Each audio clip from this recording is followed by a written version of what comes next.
Hi, my name is Charlotte and today I will be unboxing this Avatar Last Airbender tarot deck. It was funded on Kickstarter a while back and I must admit I received this package a while ago, but it reached all of its stretch goals. It had some little upgrades and some goodies, and I'm just a really big fan of Avatar Last Airbender, so I wanted to share this with you. Let's dive in. Okay, so I've already opened the package off camera and I must admit I've already taken a little bit of a sneak peek. But let's see what's in all of here. First off, we have this sticker of Avatar Kyoshi. Normally she's holding a fan, but in here she's holding the cards, which I think is pretty neat. So, and then next up we have this version of the world, which is actually holographic. I'm not sure if the camera will pick that up or not, but so this is also the same cardstock as the deck.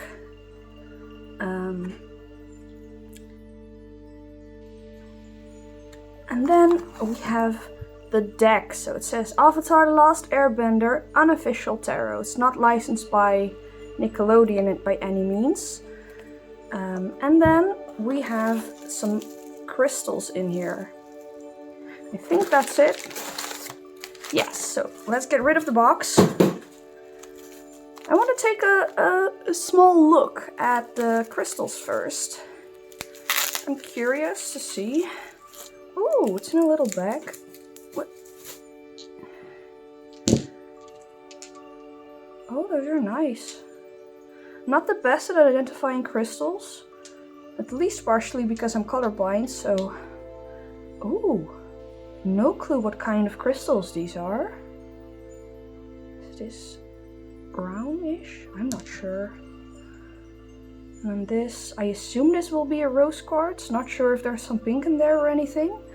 But those are nice. I really like those, yeah.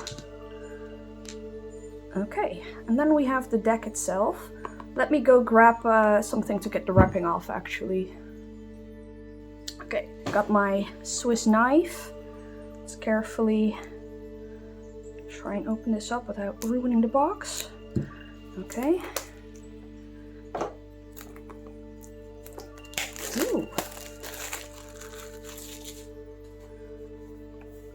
I like the box. So it has been upgraded to a 2-piece. I believe originally it was going to be a tuck box, but I appreciate it. So let's look at the back. Combine your practice and your love of Avatar with these The Last Airbender inspired cards. Includes 22 major arcana, 56 minor arcana, and then 12 minor arcana variants. I'm pretty sure that's supposed to be major arcana variants. But it includes some variant cards, which are some extras, and that's what really drew me to this deck. So the major arcana and the court cards are all characters from the show. And then we have some variations in case you want to have a different one. It's made by Andrea Kahn in 2021. So let's bring you a bit closer. I do want to mention there were 2 other things that came with this deck, some digital sources. It came with a digital guidebook and a digital coloring book, which I will show after I've done the flip through of this deck. So let's open up the box. Okay. Oh, it does come with an actual... Does it come with a book? It does have a tiny book in here. Thank you so much for buying my Avatar inspired tarot deck. I hope you love it as much as I do and that it serves you well in your practice. Let's take a little look. Getting started with your deck. Okay, major arcana. Okay, so we just have the keywords in here. I think that the digital guidebook also tells something about each of the characters in there. But you do have your keywords. But that's actually nice. Okay. So let's get into the cards. Oh.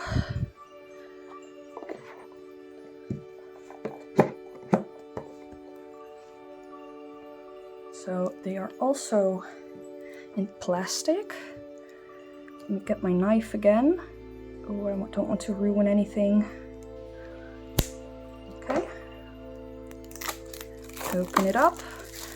So as you can see, the edges are gold. Oh, I love that. These are the backs of the cards. think they're beautiful. So let me check. Okay, so the variant cards. Oh, the sides, they have different colors for each of the suits. It's really nice.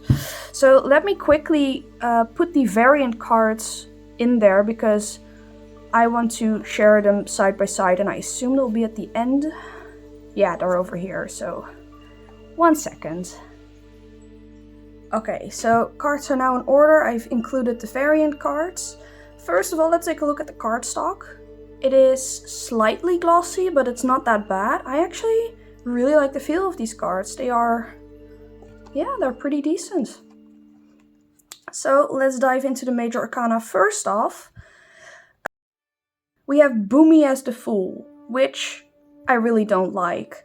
When this deck was first announced, it only was supposed to have 2 different variant cards included, but the stretch goals included 10 more, which I'm very happy about because, of course, we have Aang as the Fool, which personally I think makes a lot more sense than Boomy, so I'm really happy that this is included.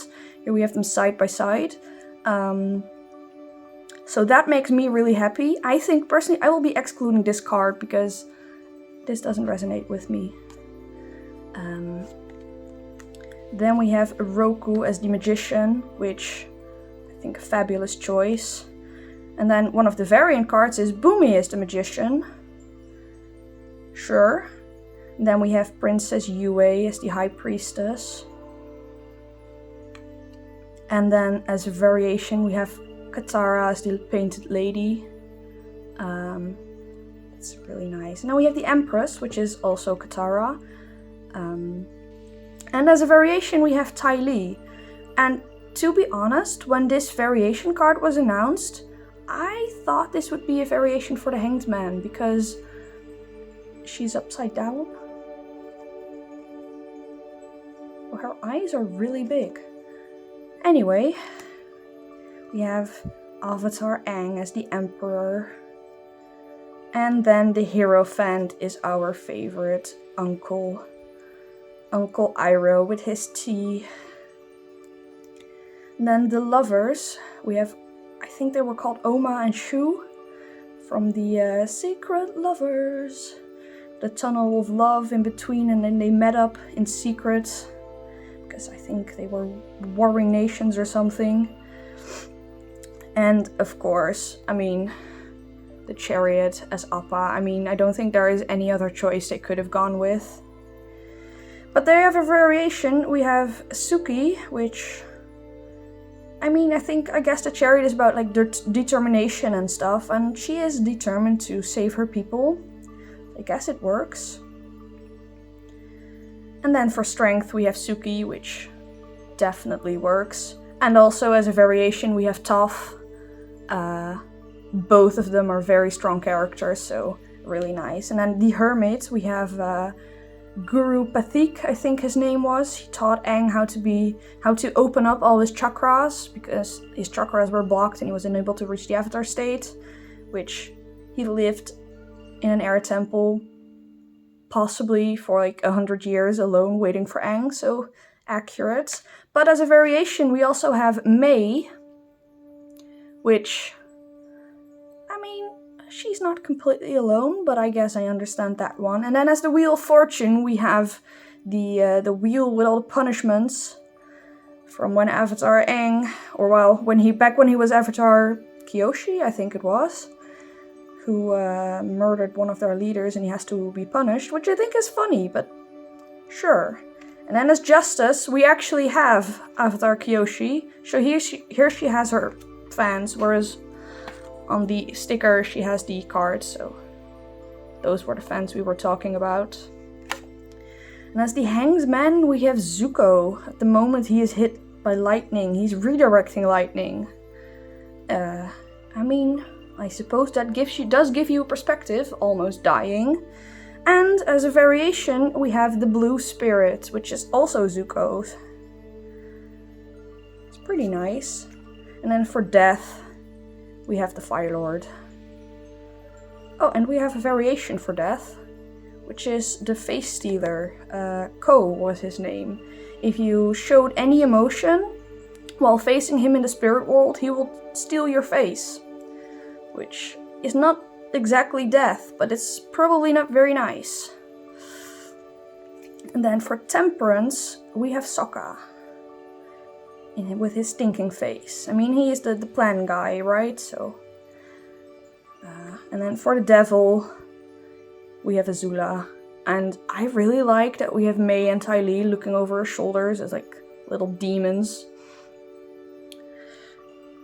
I mean, Azula is one of the most scary characters in the entire show. Now for the tower, we have the tower of the library that sunk underground, which was not a very nice thing for them, so that works. And we have the star, which is tough. I think this is referring more to the fact that she was the star in the Earth competition. But yeah. And then this is by far my favorite combination of variation cards, because I think that these cards, they exactly show how this can change the meaning of these cards. So the original card is Hama. If you don't know Hama, she was a waterbender who was captured by the Fire Nation and she was imprisoned. And during her imprisonment, she learned how to bend blood during a full moon. And later on, she teaches this to Katara, but it's a horrifying skill. So this moon card has a pretty dark nature. But on the other hand, we have Yue, who, when she was born, was ill and she was saved by the moon spirits. But then the moon spirit is killed by Commander Zhao, and she sacrifices herself to become the new moon spirit. So I think this combination of how these characters are both have a relationship with the moon and how different they are, this is what made me so freaking excited about this deck. Now we have the sun. We see Katara and Aang at the end when peace has returned to the world and they're finally able to start their relationship. Even though Katara made it pretty clear that she looked at Aang as a younger brother, but sure, it was a happy moment. And as a variation, we have Momo. I mean, he's a pretty happy guy, I guess. But not sure how I feel about that one. Then we have Judgment, which I think was the other original variant card in this deck. On the one hand, we have Aang with the lion turtle when he learns how to bend energy, which he later uses to take the Fire Lord's bending away.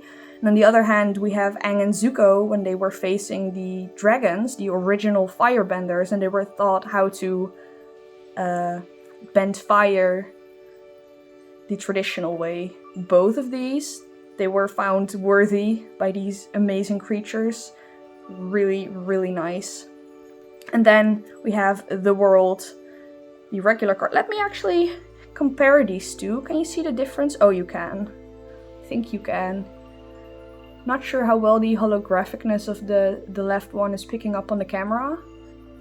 Well, this is the moment that Aang finally unlocks all his chakras, is able to enter the Avatar state again. And I think I really appreciate this card as the world since he finally lets go of all of his earthly connections. Which I'm not sure if that's the way to unlock your chakras in real life, but I really appreciate the symbolism here. So that's nice. I also wanted to include one other reason why I think that Aang as the Fool makes more sense than Boomy, because I think if you look at the Major Arcana as the story of the Fool, I think it's really nice to start out with Aang being all childish and having fun and just riding his air scooter, all the way up to Aang with his fully realized Avatar state as the world, where he has fully come into his inheritance as the Avatar, and just to me this makes more sense. Now we get into the Minor Arcana. And first up is the suit of coins, which is cabbages. It makes me so happy. Now the Minor Arcana are just simple images. There's just one cabbage, 2 cabbage, 3 cabbage. It goes on like that. So this is known as a pip deck. I have never had a pip deck before, so I will be curious to see how well I get on with this, but from what I have seen from the guidebook so far, the keywords for each cards are very basic Rider-Waite-Smith inspired, even though this does not have any Rider-Waite-Smith symbolism in it, so it should be relatively easy. So I will go through these relatively quickly. This suit corresponds with the Earth element. Now we all know our dear Cabbage Man was from the Earth Kingdom. And I think it would have been very easy to go with those stone coin things that they also use for bending. But I really appreciate the humor of going with cabbages instead of just making the easy choice and going for the actual things that look like coins. I think this fits really well with the goofiness of the show, so I appreciate that. And now we get to the page of coins, which of course is our dear Cabbage Man. And a Knight of Coins, we have Haru, Queen, Aunt Wu, the fortune teller, and last we have, what was his name? He's the leader of the Dai Li, who basically the true ruler of the Earth Kingdom. So that he was not the actual king, but he was the king in practice. Then we get into the cup, which is water, obviously. Same thing, we just have a bunch of cups. Go through them pretty quickly again. I'm not sure if I've seen these cups like in the actual show or if these were just designed by Andrea was her name. But I think it fits pretty well.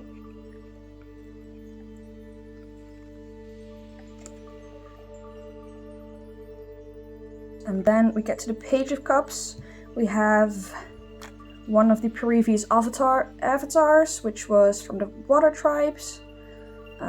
Now we know that the next avatar after Aang is of course also from the Water Tribes Korra, but I believe there's nothing from Legend of Korra included in this deck, which makes me happy because the Last Airbender was a lot better. And then the Knight is Sokka in his warrior unit. Queen of Cups is of course Katara, and I find it funny that they chose this image of Katara because I think that this is like season 1 when she's just learning how to bend water. I don't think that in this moment here she is that powerful, all-knowing waterbender yet. That's interesting. And then as the king we have their father Hakoda. Now the funny thing is when we get to the swords, you can see this is Fire Nation. This is for the element of fire. Now traditionally in tarot, the swords are actually corresponding with air most of the time. There are some decks that do it differently, but I think that going with swords really does fit this deck a lot. So in the Ace of Swords, we have the Space Sword that Sokka made, which he learned how to firebend from, or the firebend, what am I saying? He learned how to fight with swords in the Fire Nation. So even though it's not exactly fire, sure. And what I like is that we have different types of swords. So over here with the Two of Swords, we have the dual swords that Zuko uses to fight with. And here we have the dual swords with the Space Sword. And then, curious thing, these hooks, I believe, belong to Jet, who was this rebellious kid that really hated the Fire Nation. So his relation is that he really hates the Fire Nation, but I'm not sure if his hook swords should have been included in this suit. But it does work. I do appreciate that we get some variation here. Makes it a bit more interesting to look at. I'm not sure how this corresponds to the meaning of the cards, but we'll see that one day. This is just a regular sword. And here we have... no clue. I'm not that knowledgeable about swords. I'm not sure if all of these swords also are included in the actual show or not.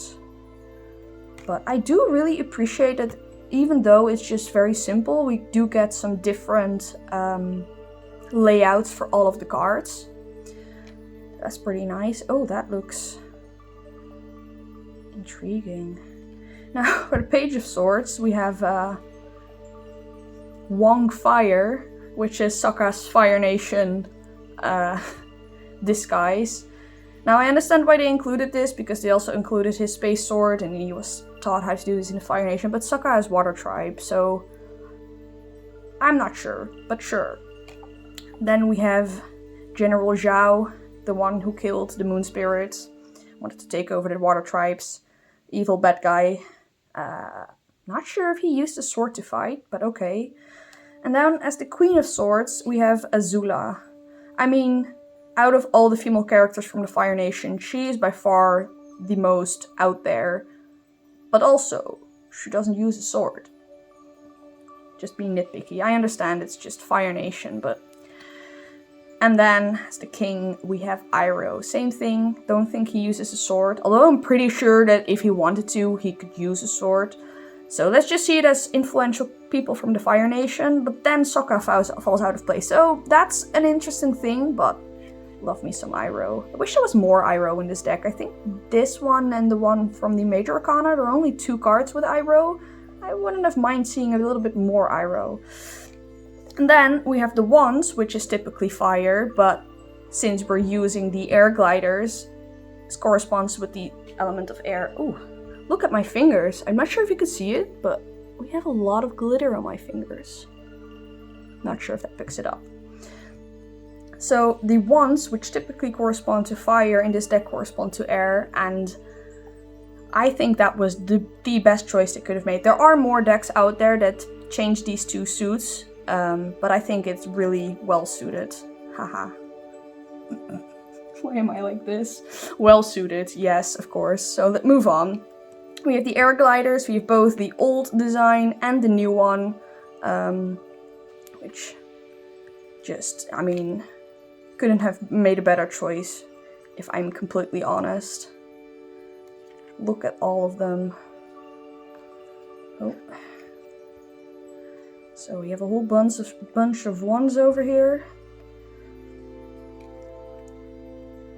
All these air gliders. Here they are, all closed up. And then as the Page of Wands, we have Monk Gyatso, which was Aang's mentor, and I think most father-like figure that he had, because air nomads don't grow up with their parents. We know nothing about Aang's parents, but this is basically Aang's father. And then we have... Does he even have a name? Does he have a name? He should have, right? He is not an actual air nomad, but he and his son and their people, they live in one of the air temples and they've built all these weird mechanical things. Let me check the digital guidebook over here. Oh, and the guidebook is just called The Mechanist. So I'm not sure if he has a name, but he made all these crazy inventions using hot air to be able to fly. And he is the one that created the new air glider, so that's pretty nice. And then we have, I think this is the previous air avatar. Don't know her name. And then of course as the king we have Aang, which makes the most sense. So that was the entire deck. Some thoughts that I have. I love the cardstock. I love most of the choices that were made. My hands are a bit glittery, not sure if you can see that, but I think that will go away over time. Yeah, I really, really appreciate this deck. So let's actually take a look at the digital guidebook. Okay, so here we have the digital guidebook. We have the cover art. Let's scroll down a bit. Okay, so compared to this little guidebook, where we just have the keywords, in the digital file we have some images of the cards, we have the keywords, and we have a little bit about each of the characters. So I'm curious what to say. What did they say about the Fool? King Bumi was a fitting choice with his whimsical, carefree nature. He brings such fun energy into the city of Amashu. His decisions may strike some as odd, but he always trusts his gut and looks at change in a positive way. Okay, sure. So it does this for all of the characters. We have a little bit about all of them. I won't show all of them at the same time because I want to keep something a little bit as a surprise if you decide to buy this deck. I think it is still available on Etsy, if I'm sure. If I can find a link, I will link it down in the description. Now one thing I don't like is, as you can see, this is just the original Major Arcana over here. And then the variations are over here, which they do have the same keywords, but I think I would have just included them in order because that makes more sense to me. And then I'm curious, yes, for the Minor Arcana we just have some basic keywords, nothing, so it goes on like that. I think you get the point. So then I also want to show you the coloring book. I have the digital version, because that was an added extra as well. So you have the same starting page, but then it says coloring book. This coloring book and the unofficial avatar, the Last Airbender tarot deck, were made possible by the amazing people who backed it on Kickstarter. Thank you all so much. You're welcome. You made an amazing deck, and although I never thought that I wanted to have a deck with pop culture references, I just love Avatar so much, and I just was really excited about this. So then we have just, oh, it's on the side. We have, I believe, all the Major Arcana coloring pages. I will not show all of them because I'm not sure if that's okay. So we'll leave it at that. So I think that's it for today. I hope you appreciated this video. I really like this deck. Let's actually try a little shuffle. I can't riffle shuffle for the life of me, so I'm just going to do a little overhead. Ooh. Because I have small hands. I think this is a standard tarot size. It's just... Let's pull one final card. Shuffle one more time because it's not properly shuffled. I know that. Open it up. There. And our card is the Knight of Coins. So maybe that's a message that you can use for something. Let me check what it says. I will read the Knight of Coins. So it says, Knight of Coins, efficiency, hard work, responsibility, productivity, routine, and conservatism. Reversed meanings are obsessiveness, work without reward, self-discipline, boredom, feeling stuck, and perfectionism. And then it says, Haru is a good worker, helping in his family's shop, and thought it was frustrating that he needed to hide his bending. He did it since his father had always been taken away and imprisoned for being a bender. I hope you enjoyed this video. Let me know what you think of this deck. Thank you so much for watching, and I will see you next time. Bye!